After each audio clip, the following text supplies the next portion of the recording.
안녕하십니까. 마지막 사명을 찾아오신 성도 여러분을 진심으로 환영합니다. 이 땅에 육신의 아버지가 있는 것처럼 하늘에도 우리의 아버지가 있습니다. 우주를 창조하신 하나님께서 우리의 아버지가 되는 것입니다. 많은 그리스도인들이 하나님을 아버지라고 부르지만은 나의 아버지라고 부를 수 있는 사람은 많지 않습니다.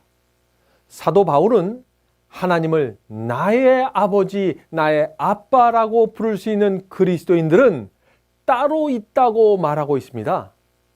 자, 어떤 사람들이 하나님을 나의 아버지라고 부를 수 있을까요? 로마서 8장 15절을 읽겠습니다. 너희는 다시 무서워하는 종의 영, 노예의 영을 받지 아니하였고 양자의 영, 아들이 되는 영을 받았으므로 아바, 아버지라 부르짖느니라. 자, 바울은 여기서 두 종류의 그리스도인들이 있음을 말하고 있습니다. 자, 한 종류의 사람들은 하나님을 믿는데 종의 영을 가지고 있다고 했습니다. 또 종의 영, 이 노예의 영이라는 것이 무엇일까요? 그것은 주인이 무서워서이라는 것입니다. 주인이 주는 벌이 무서워서 순종한다는 것입니다. 노예의 정신으로 신앙을 한다는 것이죠. 노예는 주인이 주는 삭슬 노리고 일을 하죠. 그와 마찬가지로 종의 영을 가진 그리스도인은 구원받기 위해서 예배드리고 지옥불을 피하기 위해서 그것을 무서워하기 때문에 교회 다니게 된다는 것입니다. 자, 이런 신앙을 가진 사람들의 마음에는 하나님이 나의 아버지가 될 수 없다는 것이 바울의 말씀입니다. 자, 왜 그럴까요? 왜냐하면 아들이 되는 영을 가지고 있어야 되는데 종의 영을 가지고 있기 때문이죠. 자, 그러나 사도 바울이 말한 그 양자의 영, 즉 아들이 되는 영을 받는 그리스도인은 더 이상 형벌이나 보상 때문에 하나님을 따르지 않는다는 것입니다. 구원받기 위해서 하나님을 따르는 것이 아니라는 것입니다. 하나님이 나의 아버지이기 때문에 그분을 위해서 사는 것입니다. 나를 낳으시고 먹이고 키워주신 그 아버지의 은혜가 너무나 감사해서 그분을 위해서라면 내가 하지 못할 것이 없다는 것, 그것이 그리스도인의 신앙입니다. 양자의 영은 우리 스스로 만들어낼 수 없습니다. 양자의 영은 하늘로부터 받는 것입니다. 그래서 사도 바울도 양자의 영을 받아야 한다고 말하는 것입니다. 자, 그렇다면 어떻게 하면은 이 양자의 영을 받아서 하나님을 나의 아버지라고 부를 수 있게 될까요? 오늘은 이 중요한 문제에 대해서 생각해 보도록 하겠습니다. 양자의 영을 설명하는 가장 좋은 예화는 탕자의 비유입니다. 마가복음 15장 11절부터 그 탕자의 비유가 나옵니다. 이제 한 절씩 읽어가면서 우리가 그 말씀을 살펴보도록 하겠습니다. 또 가라사대 어떤 사람이 두 아들이 있는데, 자, 여기서 한 아버지에게 두 아들이 있다는 것을 지금 말하는 것입니다. 12절입니다. 그 둘째가 아비에게 말하되 아버지여 재산 중에서 내게 돌아올 분깃을, 분깃이라는 것은 유산을 얘기하는 것이요, 내게 돌아올 분깃을 내게 주소서 하는지라. 자, 여기서 둘째 아들이, 지금 작은 아들이 아버지에게 먼저 유산을 좀 내게 주시옵소서라고 요청하는 것입니다. 원래 유산은 아버지가 죽은 다음에 받는 것이죠. 그런데 여기 나오는 이 둘째 아들은 아버지가 지금 멀쩡히 살아있는데 유산을 달라고 요구하는 것입니다. 이 무슨 뜻일까요? 아버지가 살아있지만 이제부터는 아버지가 죽은 것으로 생각하겠다는 것입니다. 아버지와의 인연을 끊고 살겠다는 것입니다. 왜 작은 아들이 그렇게 모진 결정을 하게 되었을까요? 아버지가 돌아가실 때까지 기다릴 수 없을 정도로 돈과 세상을 사랑하기 때문에 그런 것입니다. 그래서 그는 탕자가 되었던 것입니다. 아버지가 주는 그 몫을 들고 그저 세상으로 가서 그것을 빨리 쓰고 싶은 것이에요. 아버지가 돌아가실 때까지 기다릴 수도 없을 정도로 말이죠. 우리도 마찬가지입니다. 하늘 아버지의 사랑과 은혜보다 세상을 사랑하면 결국 이 탕자처럼 하늘 아버지를 떠나게 되는 것입니다. 인연을 끊고 떠나게 되는 것입니다. 하늘 아버지와의 그 구원의 줄을 끊고 떠나게 되는 것입니다. 우리가 한번 아버지와 아들의 관계로 맺어졌다고 할지라도 내가 아버지 곁을 떠나기로 결정하면 그 인연은 끊어질 수 있는 것입니다. 내 아버지가 아무리 나를 사랑하고 붙잡으려고 해도 그것은 끊어질 수밖에 없다 하는 것입니다. 우리의 구원도 마찬가지다 하는 것이죠. 예수님을 영접하고 아버지와 아들의 관계가, 아버지와 자녀의 관계가 되었다고 할지라도 내가 돈과 세상이 좋아서, 쾌락이 좋아서 하늘 아버지를 떠나기로 결정하면 그 구원의 글이 끊어질 수 있다 하는 것입니다. 그것이 우리가 탕자의 비유에서 우리가 볼 수 있는 교훈입니다. 아버지가 나를 버리는 것이 아니라 내가 아버지를 버렸기 때문에 구원을 잃어버린다 하는 것입니다. 자, 12절 계속 읽겠습니다. 12절입니다. 아비가 그 살림을 각각 나누어 주었더니, 지금 이 탕자의 아버지는 아들이 집을 떠나려고 할 때 가지 말라고 호소했습니다. 그러나 그것을 강제로 막지는 않은 것입니다. 하나님도 마찬가지입니다. 하나님께서 세상과 자신에 대한 사랑 때문에 하나님을 떠나려고 하는 그리스도인을 막지 않으신다는 것이 탕자의 비유입니다. 탕자의 아버지도 그 떠나는 그 작은 아들을 막을 수 없었습니다.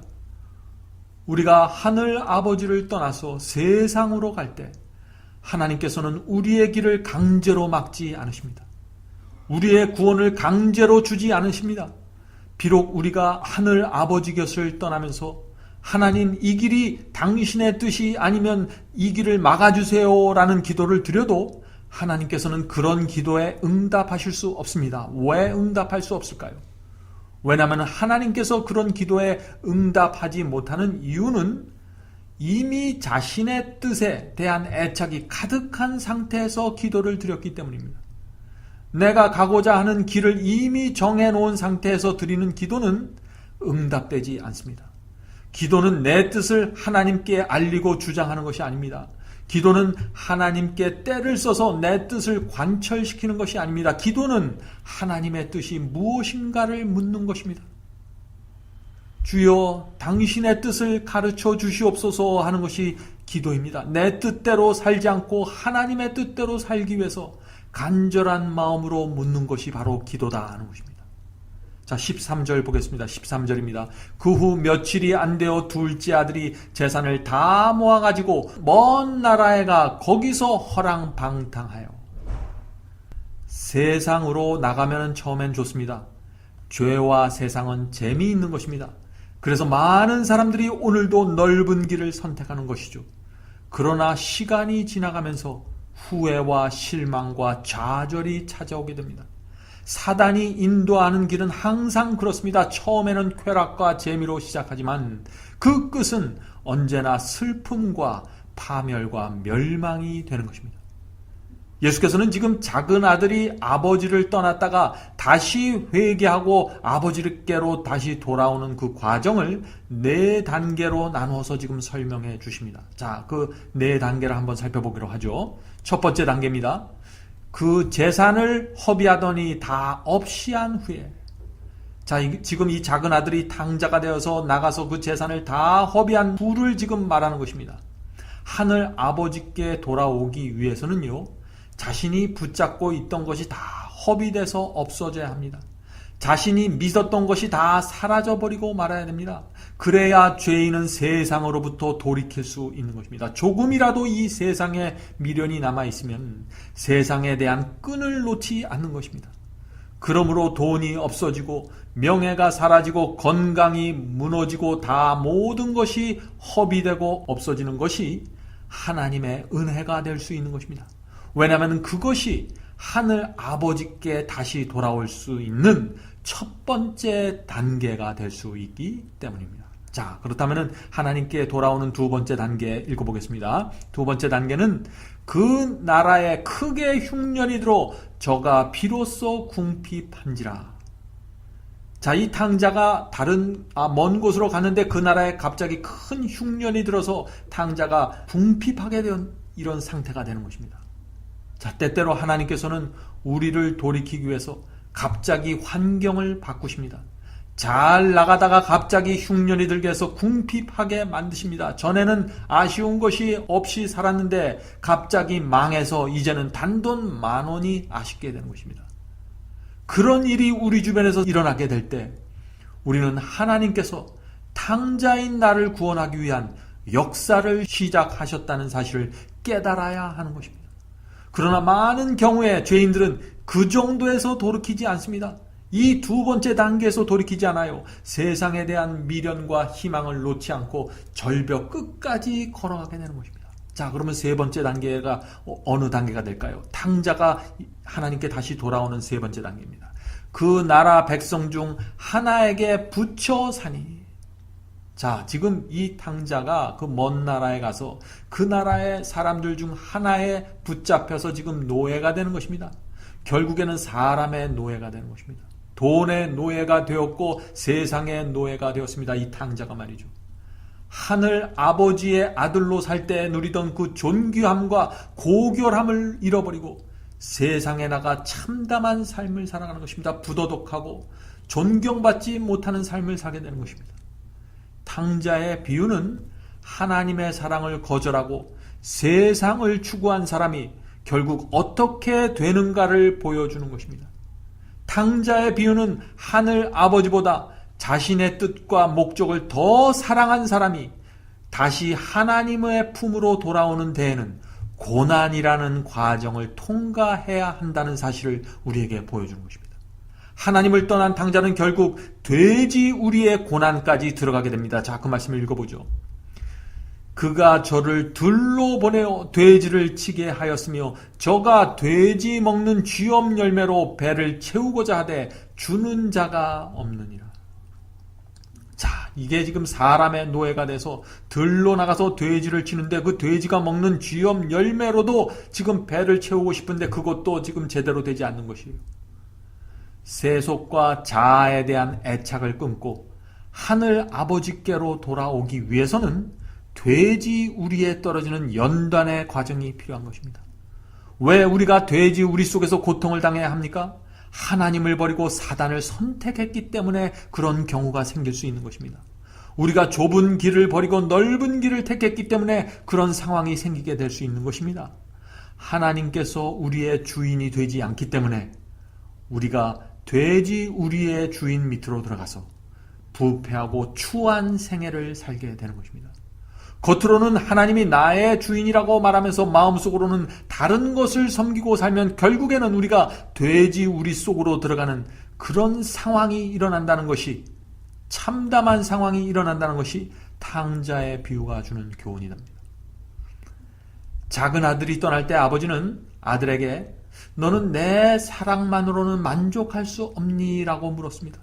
호소했습니다. 내 사랑과 너에게 주는 나의 희생만으로 너는 만족할 수 없니? 라고 물어봤습니다. 그러나 작은 아들은 아버지 곁을 떠나서 탕자가 되기로 결정했던 것입니다. 그와 마찬가지로 하나님께서는 나 하나만으로는 만족할 수 없겠니? 라고 지금 우리에게 호소하고 계시는 것입니다. 만약 우리가 아니요, 나는 하나님 아버지, 하늘 아버지만으로는 만족할 수 없습니다. 하나님 제 인생은 건드리지 말아주세요. 이것은 제 인생입니다. 라고 대답하면서 하나님을 떠나면 결국 우리가 영적 비참함에 도달하게 되는 것입니다. 겉으로는 멀쩡하게 보일지 모르죠. 그러나 그 마음 깊은 곳에 돼지 우리와 같은 그런 더러움과 추함이 생기게 되는 것입니다. 탕자처럼 모든 것을 버리고 돼지 우리에 앉아서 그 쥐엄 열매를 먹는 그 사람의, 그런 사람의 심정이 어떨까요? 그것이 바로 구원과 영생을 잃어버린 죄인의 모습이다 하는 것입니다. 자, 네 번째 단계에 가야만 비로소 돌이키는 일이 생기게 되는 것입니다. 자, 그 말씀을 읽겠습니다. 이에 스스로 돌이켜 가로되 내 아버지에게는 양식이 풍족한 품꾼이 얼마나 많은고 나는 여기서 줄여 죽는구나. 우리 죄인은요, 고난의 바닥의 바닥에 떨어져야 비로소 가던 길을 돌이키고 하늘에 계신 아버지를 생각하게 되는 것입니다. 돼지 우리 같은 그런 상황까지 들어가야 스스로 돌이키게 되는 것이에요. 그것이 죄인의 모습입니다. 그것이 이 세상이 주는, 쾌락이 주는 강력한 힘입니다. 끌어당기는 힘입니다. 모든 것을 주실 수 있는 아버지를 그런 상황까지 들어가야만 돌이켜서 생각하게 되는 것입니다. 사랑하는 성도 여러분, 하나님을 떠나는 순간 불행이 시작된다는 것을 잊지 마시기 바랍니다. 그것이 바로 탕자의 이야기입니다. 혹시 여러분의 삶 속에 하나님 이것만은 건드리지 말아주세요, 이것은 제가 하고 싶습니다 라고 말하고 싶은 부분이 있습니까? 예수님을 믿는다고 말하지만 하나님 이것만은 건드리지 말아주세요, 이것은 제 것입니다 라고 말하면서 꼭 틀어잡고 있는 것이 있습니까? 그것이 여러분의 자존심일 수도 있고, 돈에 대한 욕심일 수도 있고, 사람에게 인정받고자 하는 욕망일 수도 있고, 또 비틀어진 쓴뿌리의 감정일 수도 있습니다. 그런 것들이 있으면 주께서 인도하시는 세미한 음성을 들을 수 없기 때문에 결국 탕자처럼 길을 잃어버리게 되는 것입니다. 조심하시기 바랍니다. 우리가 하나님 아닌 다른 것을 붙잡으려고 애쓸 때, 우리가 진리가 아닌 다른 것을 붙들고 살아갈 때 결국 탕자처럼 길을 잃고 고난의 길을 걸으면서 깊은 허물을 맛보게 되는 것입니다. 사랑하는 성도 여러분, 이 세상도 돈도 명예도 하늘 아버지 안에 있을 때 비로소 가치가 있는 것입니다. 어린 아이는요, 사탕을 빨면서 웃습니다. 그러나 그 달콤한 사탕도 엄마 품에 있을 때 좋은 것입니다. 엄마가 없는 상태에서 사탕은 만족을 주지 못합니다. 비록 사탕을 붙잡고 있지만 그 마음속에는 외로움과 두려움과 허탈함이 있을 뿐입니다. 왜냐하면 어머니가 없기 때문에 그런 것이죠. 우리도 마찬가지입니다. 우리는 하나님 품 안에서만 만족할 수 있는 것입니다. 하나님 품으로 그러므로 가야 하는 것입니다. 하나님의 말씀과 진리 안에 거해야 하는 것입니다. 그곳에 가야만 비로소 우리가 붙들고 있는 것들, 우리가 가지고 있는 것들, 우리가 좋아하는 것들이 의미가 생기고 가치가 생기게 되는 것입니다. 자, 계속해서 탕자 이야기를 보겠습니다. 18절입니다. 누가복음 15장 18절. 내가 일어나 아버지께 가서 이르기를 아버지여 내가 하늘과 아버지께 죄를 얻었사온즉 이제부터는 아버지의 아들이라 일컬음을 감당치 못하겠나이다. 나를 품꾼의 하나로 보소서 하리라 하고. 자, 여기 참 기가 막힌 이야기가 나옵니다. 하늘 아버지를 떠나서 온갖 고난을 다 당한 후에 탕자가 지금 아버지께 돌아왔는데 그 모습이 어떻게 변했는지 여러분들 한번 보시기 바랍니다. 전에는 아버지 내 몫을 주십시오, 나는 아버지가 죽은 것처럼 하고 살겠습니다, 지금 그러니 아버지 내게 주실 몫을 미리 주세요 라고 말했는데 지금 고난을 통해서, 돼지 우리의 고난을 통해서 돌아온 이후에 지금 하는 말은 이것입니다. 아버지 나로 하여금 당신의 품꾼 중 하나가 되게 하소서. 이런 변화가 일어나는 것입니다. 언제요? 고난을 통과할 때 말이죠. 아버지 집에서 가장 비천한 종이 되어도 그것으로 만족하는 사람, 이것이 고난을 통과하면서 연단받은 그리스도인의 모습입니다. 이것이 돌아온 탕자의 모습입니다. 과거에 아버지의 마음을 아프게 했던 것이 너무나 죄송하기 때문에 이제는 그저 아버지 밑에 있는 품꾼의 하나가 되어 종이 되어 밥이나 얻어먹으면 만족하겠다는 것이 바로 회개한 죄인의 모습이다 하는 것입니다. 돌아온 탕자에게 나타난 또 하나의 변화가 있습니다. 그것이 무엇일까요? 이것입니다. 19절입니다. 19절입니다. 지금부터는 아버지의 아들이라 일컬음을 감당치 못하겠나이다. 자, 그는 다시 돌아왔는데 아버지가 그 탕자를, 작은 아들을 받아주었습니다. 그러나 그는 동네방네 다니면서 내가 다시 아버지의 아들이 되었습니다 라고 자랑하지 않았습니다. 내가 아버지의 상속권을 다시 얻었다고 주장하지 않았습니다. 아버지의 아들이라 일컬음을 받는 것을 내가 감당치 못하겠나이다 라고 말했습니다. 그러나 오늘날 많은 그리스도인들이 나는 구원받았다는 말을 너무나 쉽게 하는 것입니다. 정말 그것이 회개하고 돌아온 탕자의 모습일까요?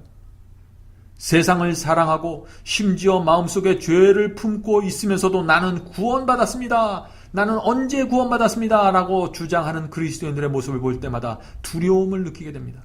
사랑하는 형제자매 여러분, 우리는 하늘 진주 문을 들어가는 그 순간까지 내가 구원받았다고 자랑할 수 없는 사람들입니다.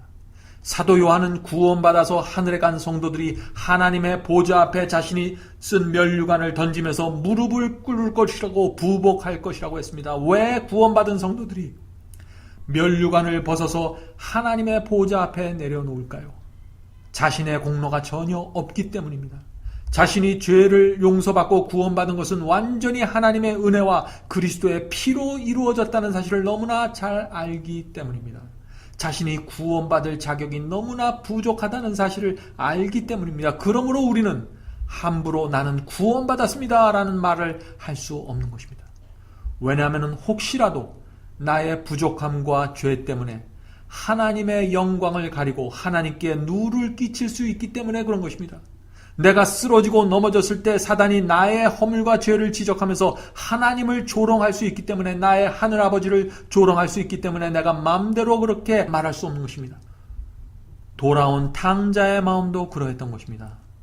자신처럼 큰 죄인을 다시 받아주신 아버지의 은혜가 얼마나 큰지 알기 때문에 아버지의 아들이라 일컬음을 감당치 못하겠나이다. 나를 품꾼의 하나로 여겨 주시옵소서라고 고백한 것입니다. 아버지의 아들이 아니어도 좋으니 이제 남은 인생은 아버지를 위해서 사는 종이 되겠습니다 하는 것입니다. 사도 바울이 말했던 것처럼 먹든지 마시든지 무엇을 하든지 아버지의 영광을 위해서 살겠다는 것이 바로 돌아온 탕자의 심령이었다는 것입니다. 탕자는 아버지가 나에게 어떤 은사를 주실지, 나에게 영생의 상급을 주실지에 대해서는 묻지도 않았습니다. 왜냐하면 자신은 그런 귀한 것들을 요구할 자격이 전혀 없다고 느꼈기 때문입니다. 아버지께서는 주시겠다고 하는데 아들은 그것을 받을 자격이 없다고 생각하는 것입니다. 그것이 탕자의 심령입니다. 아버지는 거저 주시겠다고 하는데 아들은 도무지 그것을 받을 자격이 없다고 생각하는 것이죠. 구원과 영생은 우리가 마땅히 받을 자격이 있어서 받는 것이 아닙니다. 이것을 이해해야 됩니다. 그래서 탕자의 모든 관심은 남은 생애 동안 아버지가 시키는 일을 하면서 아버지의 종으로 살아가는 것에 온 마음을 집중하게 되는 것입니다. 이것이 바로 회개한 그리스도인의 모습입니다. 사랑하는 성도 여러분, 우리가 진정 탕자의 심령을 가지고 있다면 우리의 남은 인생을 아버지 앞에 빚진 자로 살아가게 될 것입니다. 그것이 바로 사도 바울의 말씀입니다. 로마서 8장 12절입니다. 로마서 8장 12절입니다. 그러므로 형제들아 우리가 빚진 자로 돼 육신에게 져서 육신대로 살 것이 아니니라. 빚진 자는 육신이 원하는 대로 살아가지 않습니다. 빚진 자는 육신의 정욕과 이생의 정욕에 끌려다니지 않는다고 했습니다. 왜 그럴까요? 왜냐하면은 내 구원을 위해서 어떤 희생과 대가가 지불되었는가를 알기 때문에 그런 것입니다. 엄청난 빚을 자기가 지고 있다는 것을 알기 때문에 그런 것입니다. 그래서 다시는 그리스도의 손에, 그리스도의 가슴에 못질하지 않겠다는 그 소원이 내 가슴을 채우게 되는 것입니다. 그것이 바로 빚진 자의 심령이고 돌아온 탕자의 마음이었다는 것입니다. 그런 탕자의 심령을 가진 사람은요, 결코 냉랭하고 이기적인 율법주의에 빠질 수 없습니다. 결코 그렇게 될 수가 없습니다. 믿기만 하면 구원받는다는 그런 세속적인 믿음도 가질 수가 없는 것입니다. 그런 종류의 그 믿음은 그 탕자의 심령 속에서는 전혀 발붙일 수 없는 것입니다. 이제 내가 구원받았으니 계명을 범해도 된다는 그런 생각들 말이죠. 도무지 가질 수 없는 생각들입니다. 언제나 내가 십자가에 가면 죄를 용서받을 수 있기 때문에 마음대로 불순종하면서 살 수 있다, 큰 문제가 되지 않는다, 이런 생각들 도무지 탕자의 마음속에서는 있을 수가 없는 생각들입니다. 왜냐하면 탕자의 심령을 가진 사람은 하늘 아버지의 은혜를 알기 때문에 그런 것입니다. 자신이 얼마나 큰 죄를 탕감받았는지 알기 때문에 그런 것입니다. 바로 이런 사람들이 바로 양자의 영을 갖게 되는 것입니다. 그래서 양자의 영을 받는 성도들은 하늘 아버지의 자녀가 가져야 할 태도와 마음과 열매가 자연스럽게 나타나게 되는 것입니다. 오늘날 많은 사람들이 회개에 대해서 꼭 유대인들이 과거에 가졌던 그런 오해를 갖고 있는 것입니다. 많은 사람들이 그런 오해를 갖습니다. 예수님의 교훈이라는 책 189페이지에 이런 말씀이 있습니다. 유대인들은 하나님의 사랑이 죄인에게 베풀어지기 전에 먼저 회개하지 않으면 안 된다고 가르쳤다. 그들의 관점에서 볼 때 회개는 사람이 하나님의 은총을 얻기 위한 하나의 행위이고 수단이다. 자, 여기 유대인들이 어떤 생각을 가지고 있다고 했어요? 유대인들은 회개를 구원받기 위한 수단과 방법으로 생각했다고 했습니다. 오늘날에도 그런 생각을 갖는 사람들이 상당히 많이 있습니다. 내가 구원받아야 하니까 회개해야 하고 지옥에 가지 말아야 하니까 내가 죄를 고백하고 용서를 구해야 된다라고 생각하는 사람들이 많이 있는 것입니다. 사랑하는 성도 여러분, 우리는 하나님이 우리를 사랑하게 만들기 위해서 회개하는 것이 아닙니다. 하나님께서는 우리가 회개하는 심령을 갖도록 하기 위해서 십자가에 손을 벌리고 돌아가신 것입니다. 당신의 사랑을 우리에게 보여주신 것입니다. 그러므로 누구든지 그 사랑을 바라보는 자는 회개하지 않고서는 견디지 못하게 되는 것입니다. 예수께로 가는 길이라는 책이 있습니다. 그 책 26, 27페이지에 이런 말씀이 있습니다. 우리가 갈바리 십자가에 달리신 하나님의 어린 양을 바라볼 때 구속의 오묘한 이치가 우리의 마음을 깨우치기 시작하고 하나님의 인자하심이 우리를 회개로 이끌게 된다. 그리스도께서 죄인들을 위하여 죽으심으로 측량할 수 없는 사랑을 나타내셨나니 죄인이 그 사랑을 주목하게 될 때 그분의 사랑이 심령을 부드럽게 하고 마음에 감동을 주어서 통회하는 생각을 불러일으킨다. 참이 얼마나 아름다운 말씀입니까? 회개란 하늘 아버지가 어떤 분인지 알게 될 때 자연스럽게 생기는 열매이고 결과입니다. 탕자는 돼지우리의 고난 속에서 아버지가 진짜 어떤 분인지 깨닫게 되었던 것입니다.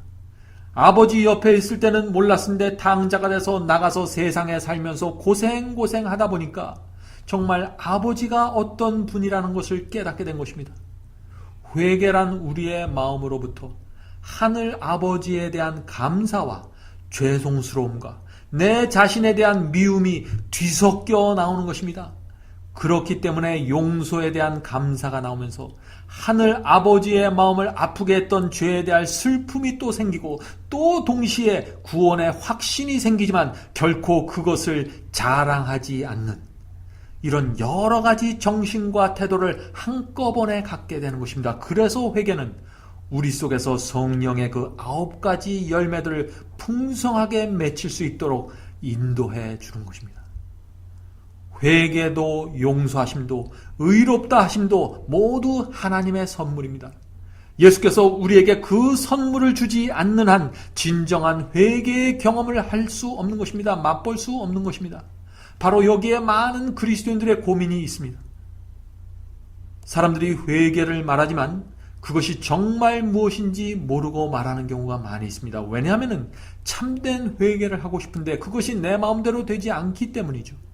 그래서 날마다 죄를 고백하는 기도를 드리지만 늘 기도를 마치고 나서도 뭔가 부족하다는 느낌을 받게 되는 것입니다. 죄를 용서해달라는 기도를 드리지만 내 속에서 참된 회개의 심령이 일어나지 않는 것을 느끼면서 깊은 좌절감을 맛보게 되는 것입니다. 내가 회개했다고 말하고 회개한 줄 알았는데 내 삶 속에 내 마음 속에 성령의 열매가 맺히지 않는 모습을 보면서 참 방황하게 되는 것입니다. 그래서 결국 회개의 기도가 하나의 형식이 되어버리고 말게 되는 것입니다. 그 결과 회개를 내 스스로 만들어내려고 자꾸 애쓰게 되는 것이죠. 그러다가 그 길을 계속해서 나가면은 자신도 모르게 율법주의에 빠지게 되고 또 반대의 길을 가다 보면은 자유주의적이고 세속적인 신앙을 가게 되어서 그저 회개고 뭐고 다 집어치고 잊어버리고 그냥 살아가게 되는 것입니다. 믿기만 하면 구원받는다는 그런 가르침을 받아서 마음의 위로를 받게 되는 것이죠. 물론 회개가 선물이라고 하는 그런 교리는 알고 믿고 있지만 그것이 어떻게 내 속에서 이루어지는 알지 못하기 때문에 바로 이런 문제들이 생기는 것입니다.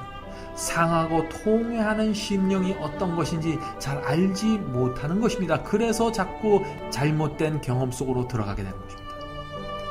예수께서는 탕자의 이야기를 통해서 회개가 무엇인지 우리에게 보여주셨습니다. 탕자의 이야기를 통해서 죄인이 어떻게 하면 다시 하늘 아버지께 돌아올 수 있는지 보여주시는 것입니다. 그리고 감사가 어떤 것이며 용서가 무엇인지 보여주시는 것입니다. 그래서 우리는 탕자 이야기 속에서 그리스도인 신앙의 아주 중요한 경험을 배우게 되는 것입니다. 다음 시간에는 제가 탕자 이야기 제2부를 이어가도록 하겠습니다. 아버지의 작은 아들과 큰 아들의 경험을 살펴보도록 하겠습니다. 그럼 다음 시간에 뵙겠습니다.